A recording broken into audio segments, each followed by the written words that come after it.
On Friday, the North Dakota House approved a disaster aid bill that the governor signed into law the same day. The bill received little opposition as the vote was 93-1. It will spend nearly $160 million from the general fund and over $215 million from other state funds. An additional $235 million from the federal fund has also been approved through this bill. In total, that's about $610 million in disaster relief aid. The bill went into effect today. Well, we have an interesting event happening on campus tonight. The junior character and leadership class is hosting an event called The Stand. Johnathan Berntson is here now to tell us more about this event. Welcome, Johnathan. Thanks, Kaleb. Can you tell us what we can expect of this event tonight?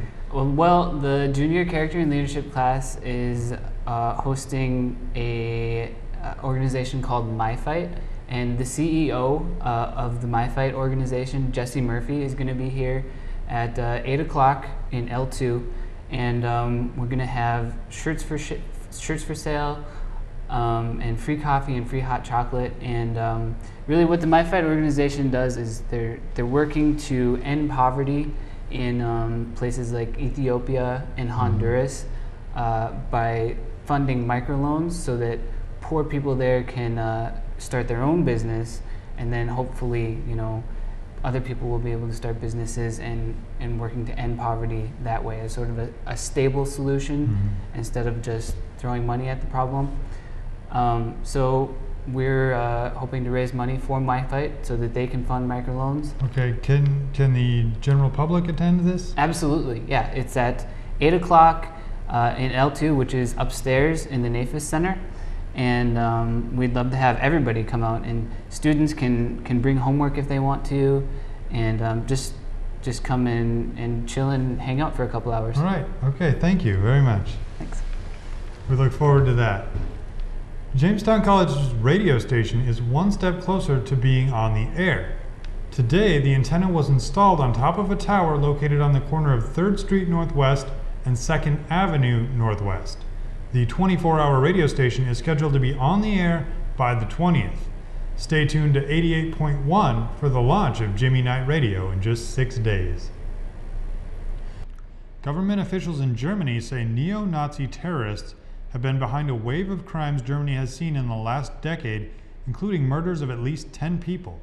The government officials also suspect the group is responsible for more than a dozen bank robberies, as well as a bombing in the city of Cologne. So far, one of the suspects has been arrested, another has surrendered to the police, and 2 more suspects are dead after apparently committing suicide. The evidence leading to the suspicion of this group was found in the wreckage of an exploded building that members of the group were living in. Police believe the explosion was an attempt by the suspects to cover their tracks. However, police were able to recover a possible murder weapon along with other evidence. One piece of evidence was a video containing the bloody bodies of victims. The group calls itself the National Socialist Underground. Well, Republicans and Democrats can't always agree with each other, but one recent issue on which both parties can agree is about the taxing of corporations. All of the Republicans running for president wish to lower taxes on big businesses. President Obama hopes to do the exact same thing.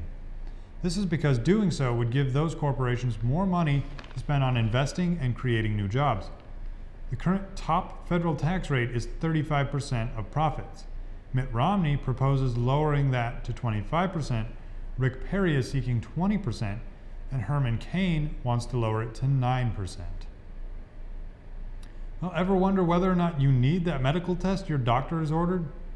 Many think better safe than sorry, while others worry their money is being wasted on unnecessary testing. Researchers at Duke University studied information on nearly 18,000 patients who had either cardiac bypass surgery or coronary angioplasty. The researchers uncovered that 12.6% of patients who had stress tests prescribed to them had doctors that received monetary reimbursements for administering the tests. Of patients whose doctors received no money for administering the tests, only 5.6% were prescribed stress tests. That means these patients were more than twice as likely to be prescribed a test if their doctor benefited from it financially. Well, Well, I know I saw some snow falling earlier today. Jessica Gulseth is here now to tell us if we can expect more. Jessica? Thanks. Welcome back. Hope you enjoyed the weekend. This morning we got our first real taste of winter. It snowed this morning until about 11 this afternoon. As the day moved on, it warmed up and the snow no longer exists. But tonight, we'll see scattered rain and snow. Total accumulation will be less than half an inch.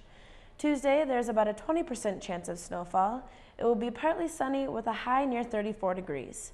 Tuesday night will cool off, so be prepared. We're looking at about 18 degrees. Wednesday looks cooler yet, for it's only going to warm up about 10 degrees from Tuesday night. It will be slightly breezy most of the day, and then cooling off later in the night. Thursday and Friday will be mostly sunny with temperatures in the mid to upper 30s, and Friday night we could see some snow again. A little snow in the forecast, and it's just the beginning. That's the weather, Jamestown. Now back to you, Caleb. Thanks, Jessica. Well, as usual, it was a busy weekend sports-wise. On Friday, the Jimmie women's basketball team won their 7th game in a row, thanks largely to freshman Megan Pold, who scored a game-high 24 points. The Jimmies played the Tigers from Dakota Wesleyan University. The final score was 96-52. On Saturday, the Jimmies' winning streak ended when they played the Mount Marty Lancers in Yankton, South Dakota. The final score of the game was 81-74. 35 of the Lancers' points were made on free throws alone.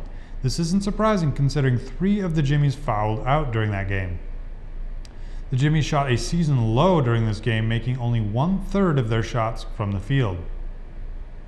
The Jimmie men's basketball team had an exciting game on Friday against Doane College from Nebraska. With 4.4 seconds left in the second half, Brandon Robbins sinks a 3-pointer to tie the Jimmies with the Tigers and send the game into overtime. At the end of overtime, the Jimmies were ahead by 2 for the win. Final score, 78-80. The Jimmie volleyball team played La Sierra University in Arizona over the weekend.